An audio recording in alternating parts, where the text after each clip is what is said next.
नमस्कार मंडळी, मी राधा आणि राधाच वर्ल्ड या चॅनलवरती आपलं पुन्हा एकदा सहर्ष स्वागत आहे. तर मंडळी, आज आपण थालीपीठ ही जी पारंपरिक रेसिपी आहे ती आपण या व्हिडिओमध्ये पाहणार आहोत. आता थालीपीठ म्हटलं की सुरुवातीला आपल्याला थालीपीठाची भाजणी आठवते. तर आज आपण थालीपीठाची भाजणी न वापरता घरामध्ये जे पीठ अवेलेबल आहे ते पीठं वापरून कसं थालीपीठ करतात तेच या व्हिडिओमध्ये आपण पाहणार आहोत. चला तर मग रेसिपी सुरू करूया.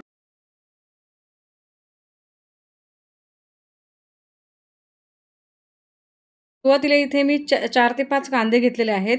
कांदे हे आपल्याला जास्त प्रमाणामध्ये घ्यायचे आहेत. कांद्यामुळे थालीपीठाला एक छान गुळमटपणा येतो आणि छान चविष्ट आपले थालीपीठं होतात. कांदे छान आपल्याला बारीक चिरून घ्यायचे आहेत आणि त्यानंतर आपल्याला पुढची प्रोसेस करायची आहे.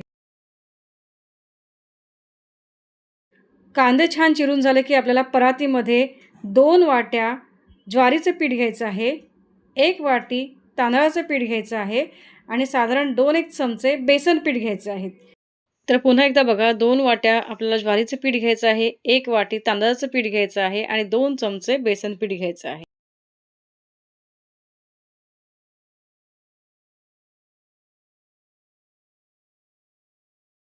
आता आपल्याला या पिठामध्ये चवीनुसार तिखट, मीठ आणि हळद टाकायची आहे.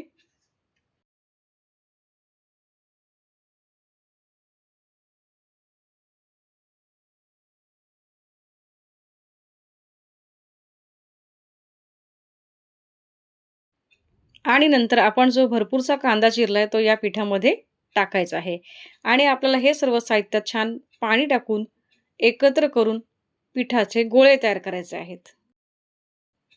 पाणी हे हळू टाकून आपण जे भाकरीचे पीठ भिजवतो त्याच पद्धतीने हे पीठ भिजवून घ्यायचं आहे आणि त्यानंतर आपण याचे थालीपीठ करणार आहोत.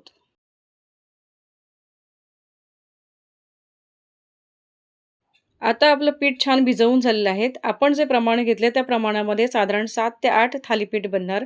जर आपल्याला कमी करायचं असेल तर आपण प्रमाण कमी करू शकता आणि जे व्हिडिओमध्ये दाखवलं त्या पद्धतीने असे आपण गोळे तयार करून घ्यायचे आहेत आणि मग आपण पुढची प्रोसेस करणार आहोत.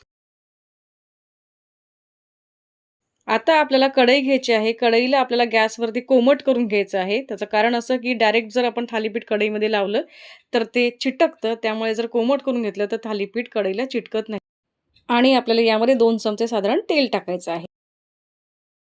कढई गॅसवरून खाली उतरून घ्यायची आहे. त्यानंतर आपण जे थालीपीठाचे गोळे तयार केलेले आहेत, त्यातील एक गोळा घ्यायचा आहे आणि व्हिडिओमध्ये दिसतंय त्या पद्धतीने जितकं पातळ थापता येईल तितकं थालीपीठ हे थापायचं आहे. आता काही ठिकाणी कापडावरती ही थालीपीठ थापलं जातं. ती ही पद्धत आपण अवलंबली तरी चालेल.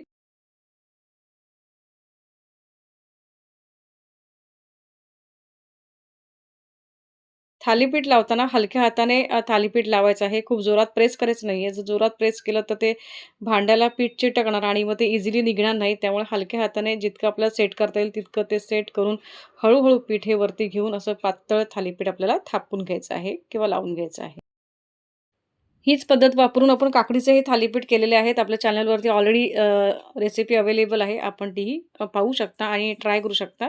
तर आता हे आपलं थालीपीठ लावून झालेलं आहे. आता आपल्याला हे गॅसवरती ठेवायचं आहे आणि आपल्याला गॅस पेटवायचा आहे. सुरुवातीला गॅस हा मोठा ठेवायचा आहे. त्यावर झाकण ठेवायचं आहे. त्यानंतर मग काही वेळानंतर ते गॅस हे कमी करायचं. साधारण अर्धा पाऊण मिनिट तरी झाकण ठेवून द्यायचं आहे. त्यानंतर आपण झाकण काढायचं आहे. अशा पद्धतीचा रंग आला, की आपलं थालीपीठ तयार झालं असं समजून जायचं आहे आणि कावेलताच्या साहाय्याने अलगदपणे हे थालीपीठ आपल्याला काढून घ्यायचं आहे. तर आपणही या पद्धतीने थालीपीठ ट्राय करा आणि व्हिडिओ आवडल्यास नक्की कळवा. धन्यवाद.